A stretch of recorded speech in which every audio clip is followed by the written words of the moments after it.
Hi, this is Lisa and welcome to my channel. Today I'm out in a beautiful sunset taking photographs. And let's work on getting this guy dressed so you can take your own photographs. You can find the free pattern linked below and it will give you a file. I'm working in 1/9 scale, so it should work on most dolls that scale. However, for other scales, you can either increase or decrease the percentage of your printing when you're printing it out. When you're picking your doll, pick one whose head is somewhere around the middle of the head of the horse you're going to use. This guy's a little tall, but he would do for taller horses as well. So this is the doll I'm going to use.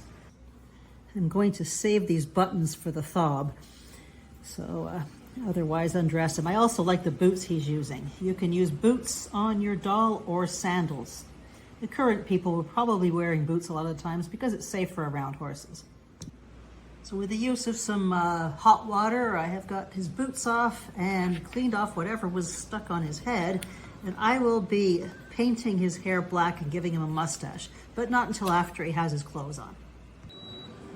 For the tobe, first take the pattern, check the sleeve length. Make sure you have enough room for the sleeves plus your hem. Then with this on the fold of the fabric, and I would suggest using a white cotton, pin this to the fold. And your grain of the fabric should be going this way. With the fabric still folded, where the neck is, cut out the neck. Do not cut it any bigger than shown there. You want it smaller than bigger. And on one side, you're going to insert your scissors between and cut one side down along this line. The other side is not. Now on the front side where the placket is, lower the neckline about 1/8 of an inch. So I'm just going to draw that on and make this just a little bit lower in the front. Try to get it the same on both sides. Now I've cut two placket pieces and I'm going to fold them together. I'll fold one in half and iron that. And do the same with the other one.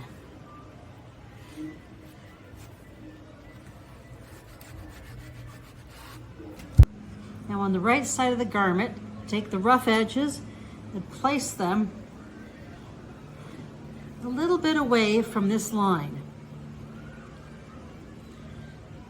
And then what we're going to do is take them to a sewing machine and sew them from here down to just below this line on both of them. So along here and along here, just below where this cut is. And you can see the stitching down there. Now we're going to take the scissors and from here, we're going to cut to the point of where that stitching is. Like that. Now we're going to take one side and stuff it into the back. So it's like that on the back and like that on the front.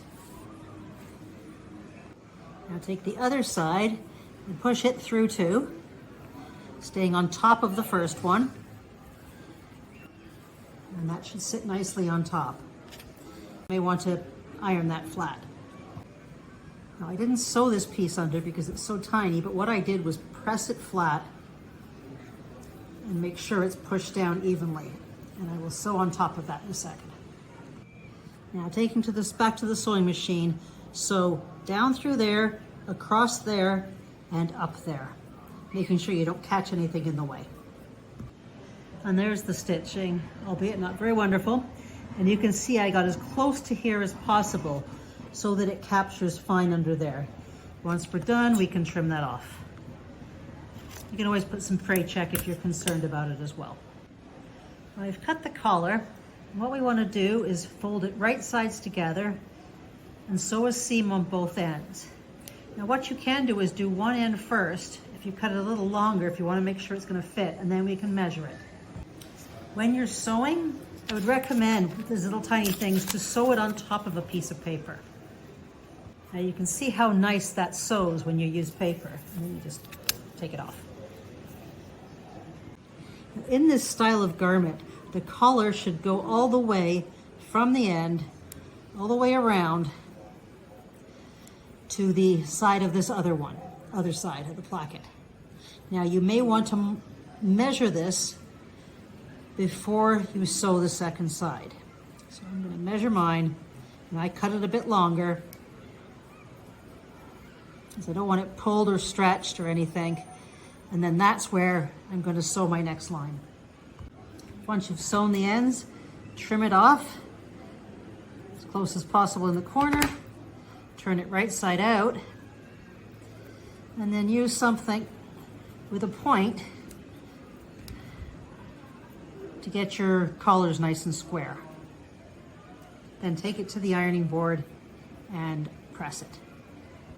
Now that it's pressed with the right sides together, what I want to do is, keeping the rough sides up of both, I'm going to sew that on with a small seam allowance so that when I'm done it can be rolled up.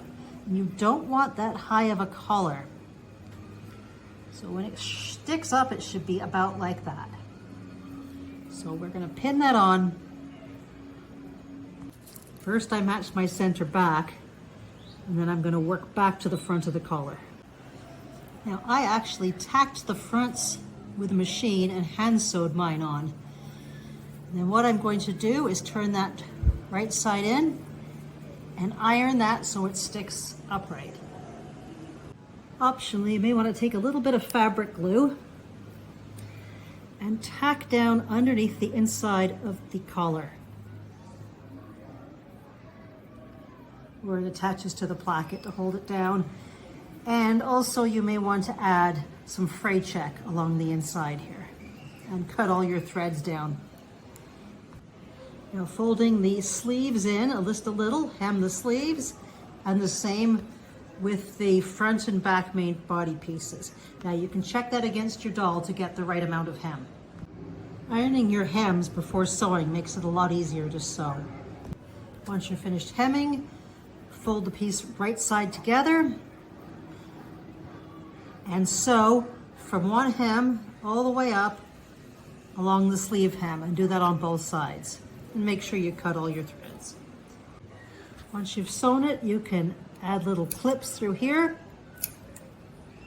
Make a turn, and near the ends here, trim close to the seam. Then apply fray check if you have any concerns about your fabric, which my old dirty pillowcase is probably giving me a bit of a problem that way. So I will fray check it and turn it right side out. Now I've got some thin Velcro, and I cut 2 strips of one of the 2 different sides, and then I'm going to peel that and tape it on the inside of one, and matching I'm going to tape the other one on the other side to face down.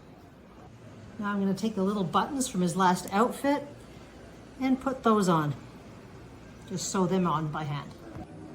Once you've applied any buttons, take your thin Velcro and put one side on one and the other underneath so that it can close properly.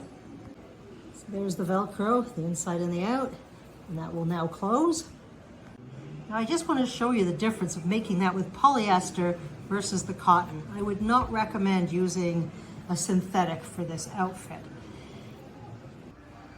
And there he is with his thobe. Now we need some headwear for him.